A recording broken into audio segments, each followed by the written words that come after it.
Hi, and welcome back to my shop, and welcome to part 2 of the James King inspired Extreme Assembly table. I've been having a lot of fun doing this project, so much so that this intro is actually being done in arrears. What you're watching has been done for a long time. So I'm spending a lot of time down here trying to get it done. In the last video, I talked about, actually I kind of bragged about, didn't I? Did a lot of bragging. About how I audited everything 2-3 times. I don't know how to keep track of all of it. So I came up with this method. Seemed a little weird, but I marked all the parts, laid them out on the floor, put tape over them, and then audited them. Yes, I actually audited them. It's probably a good thing I don't work for the IRS. Or maybe you'd want me to work for the IRS, because I ended up with a lot of extra stuff. 12 extra of these. 2 extra of these. I don't even know what these go to. And somewhere in there, I missed cutting the backs of the cabinets. I don't know how I did that. They're huge pieces of lumber, but I missed cutting 4 backs of cabinets. One of the things I love the most about this table, now that I'm working on it, it's getting me hugely inspired. I've got lots of projects that are lining up, guest makers, which is a funny way of saying friends who don't know how to woodwork but want to learn how to woodwork. And we're gonna do projects together. I'm really looking forward to partnering up with Stone Coat Countertops again. They sent me this, the You Got This Award. This was for the table that I did for my first video. Mike, Mitch, Patrick, Shay, thank you. I don't know what to say about this. Really, I've been taken back. And I plan on hanging it in the shop whenever I build a sticker board. Another thing, what I love about this table, the wheels. Maybe it's weird. Lord knows I am weird. But yeah, it's really transformed the way I use my shop. I can spin this thing around whenever I want and how I want, just to make room. Sometimes I just spin it just to spin it. If you're having fun with my channel, make sure you hit that like button and that subscribe button. And don't forget to ring the little bell. That'll let you know when I put up new videos, because the next video is going to be just as much fun. We're still working on the table. We're going to bling it, we're going to zing it, and we're going to add some drawers. We're going to cut some cubby holes. We're really going to add some functionality to this table. I've already started on some of that project. Yeah, I have. Thanks for stopping in, and we'll see you next time.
So you remember all that boasting I was doing about dry fitting and how I'm always going to dry fit everything?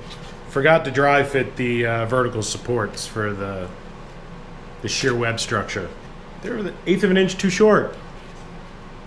Back to the table saw.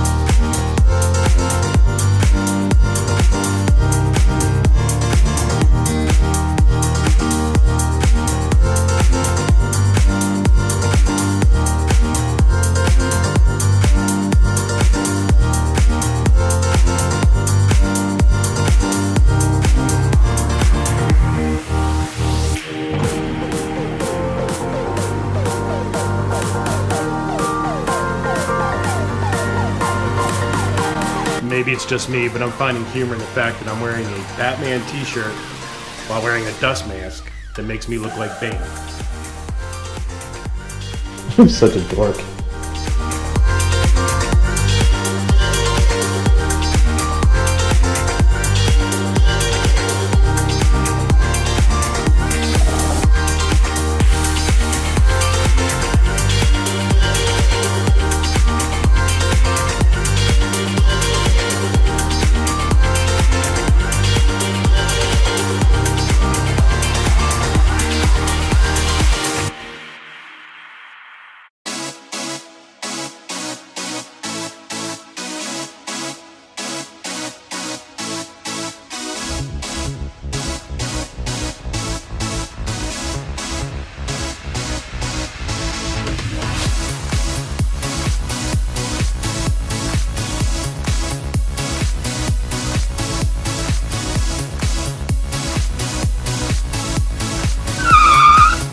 So I ran into a snafu.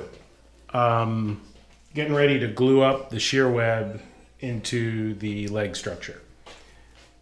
I don't have a driver drill small enough to fit in this space to drive screws straight through.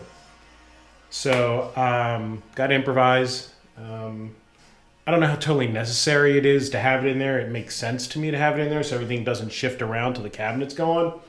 So I think what we're going to do is we're going to drive a couple deck screws straight in here through the end grain. Figure that'll at least keep it somewhat solid, not shifting around. And then once we get the cabinet in, the end caps, we'll put some screws in here and it'll be like it never happened. So what could go wrong, right?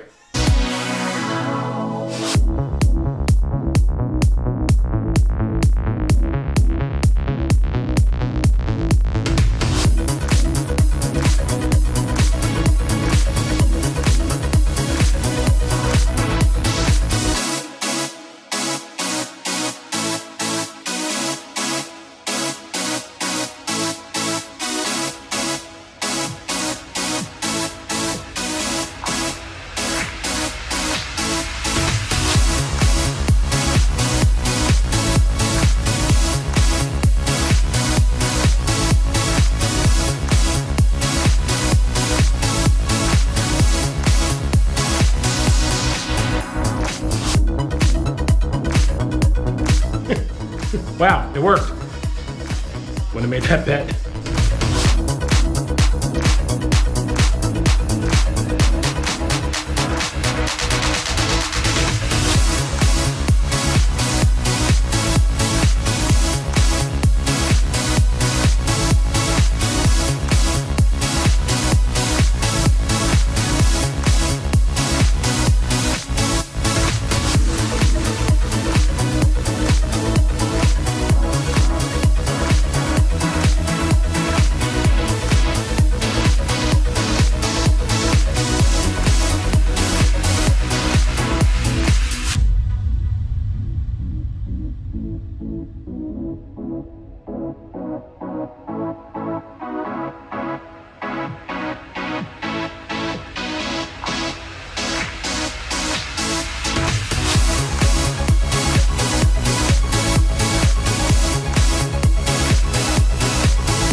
Dry fit.